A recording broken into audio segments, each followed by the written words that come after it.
Item ಯಾವುದೇ ಇರಲಿ try ಮಾಡಿ ಆಚಿ ಚಿಕನ್ ಮಸಾಲಾ. ಸರ್ಕಾರಕ್ಕೆ ಬಜೆಟ್ ಮಂಡಿಸುವ ಹೊಸ್ತಿಲಲ್ಲೇ ಆಶಾ ಕಾರ್ಯಕರ್ತರು ಪ್ರತಿಭಟನೆ ಬಿಸಿಯನ್ನ ಮುಟ್ಟಿಸಿದ್ದಾರೆ. ಗೌರವಧನ ಹೆಚ್ಚಳ ಮಾಡಬೇಕು ಹಾಗೂ ಕೆಲಸದಿಂದ ವಜಾಗೊಳಿಸುವ ನಿರ್ಧಾರವನ್ನ ಕೂಡಲೇ ಕೈಬಿಡಬೇಕು ಅಂತ ಆಗ್ರಹಿಸಿ ಆಶಾ ಕಾರ್ಯಕರ್ತರು ಜೀ ಕನ್ನಡ ಜೊತೆ ಆಗ್ರಹವನ್ನು ವ್ಯಕ್ತಪಡಿಸಿದ್ದಾರೆ. ಈ ಕುರಿತ ಒಂದು ವರದಿ ಇಲ್ಲಿದೆ.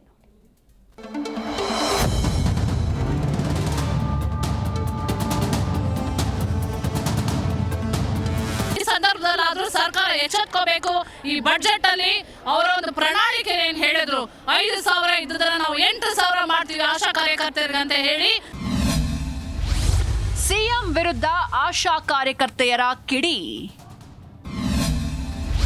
ಗೌರವಧನ ಹೆಚ್ಚಳಕ್ಕೆ ಆಗ್ರಹಿಸಿ ಪ್ರತಿಭಟನೆ.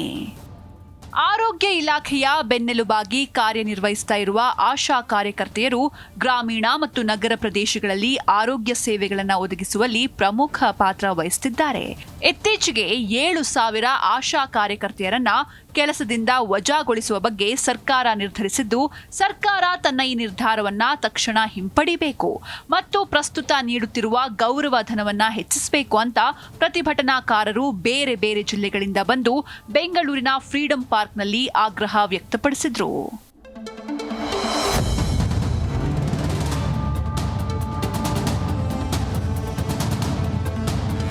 ಕಳೆದ ಬಾರಿ ಪ್ರತಿಭಟನೆ ನಡೆಸಿದಾಗ ಮುಖ್ಯಮಂತ್ರಿಗಳೇ ಖುದ್ದಾಗಿ ನಮ್ಮ ಬೇಡಿಕೆಗಳನ್ನ ಈಡೇರಿಸುವ ಭರವಸೆ ನೀಡಿದ್ರು. ಇದೀಗ ಅವರು ತಮ್ಮ ಮಾತಿಗೆ ತಪ್ಪಿದ್ದಾರೆ. ನಮ್ಮ ತಾಳ್ಮೆಯನ್ನ ಪರೀಕ್ಷಿಸಬೇಡಿ, ನಾವು ಕೇವಲ ಭರವಸೆಗಳನ್ನ ಕೇಳಿ ಸುಮ್ಮನಾಗೋದಿಲ್ಲ ಅಂತ ಪ್ರತಿಭಟನೆಯ ನೇತೃತ್ವ ವಹಿಸಿದ್ದ ಆಶಾ ಕಾರ್ಯಕರ್ತೆಯರ ಸಂಘದ ಉಪಾಧ್ಯಕ್ಷೆ ರಮಾ ನಾಗಲಕ್ಷ್ಮಿ ಸರ್ಕಾರದ ವಿರುದ್ಧ ವಾಗ್ದಾಳಿ ನಡೆಸಿದ್ರು.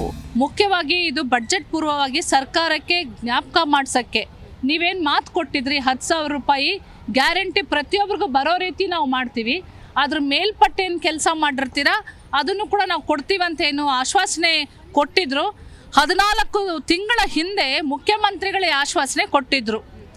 ಅದನ್ನು ಈವರೆಗೂ ಈಡೇರಿಸಲಿಲ್ಲ, ಅದಕ್ಕೆ ತಕ್ಕಂಥ ಒಂದು ಆದೇಶನೂ ಸಹ ಮಾಡಿಲ್ಲ. ಸೊ ಈ ಬಜೆಟಲ್ಲಿ ಅವ್ರಿಗೆ ಜ್ಞಾಪಕ ಮಾಡ್ತಾ ಇದ್ದೀವಿ, ನೀವು ಕೊಟ್ಟ ಮಾತನ್ನು ಉಳಿಸ್ಕೊಳ್ರಿ ಅಂತ. ಪ್ರತಿ ಒಂದು ಸರ್ವೆನೂ ಕೂಡ ನಮ್ಮಿಂದ ನಡೆಯುತ್ತೆ, ಪ್ರತಿ ಒಂದು ಮಾಹಿತಿನೂ ಕೂಡ ನಮ್ಮಿಂದ ಹೋಗುತ್ತೆ. ಇವತ್ತು ಸರ್ಕಾರ ನಮ್ಮನ್ನು ಕಣ್ಣು ಮುಚ್ಚಿ ಕುಂತಿರೋ ಅಂಥ ಸರ್ಕಾರ ಇವತ್ತು ಎಚ್ಚೆತ್ಕೋಬೇಕು. ಇವತ್ತೇನು ಒಂದು ದಿನ ಏನು 6ನೇ ತಾರೀಕು ಏನು ಬಡ್ಜೆಟ್ ಇದೆಯೋ ಆ ಬಡ್ಜೆಟಲ್ಲಿ ನಮಗೇನು 15,000 ಅಂತ ಘೋಷಣೆ ಆಗಬೇಕು. ಆಗಲಿಲ್ಲ ಅಂತಂತಂದರೆ 6ನೇ ತಾರೀಕು ಮುಗಿದಾದ್ಮೇಲೆ ಅನಿರ್ದಿಷ್ಟ ಹೋರಾಟ ನಡೆಯುತ್ತೆ, ಉಪವಾಸ ಸತ್ಯಾಗ್ರಹವನ್ನು ಮಾಡ್ತೀವಿ. ಆವಾಗ ಸರ್ಕಾರನೇ ಕೂಡ ಎಚ್ಚೆತ್ಕೋಬೇಕು. ನಾವೇನಾದರೂ ಸ್ಥಗಿತ ಮಾಡೋದು ಕೆಲಸ ಅಂತಂತಂದರೆ ಆವಾಗ ನಾವು ಸರ್ಕಾರನೇ ನಮ್ಮನ್ನು ಹುಡುಕಿ ಬರಬೇಕು.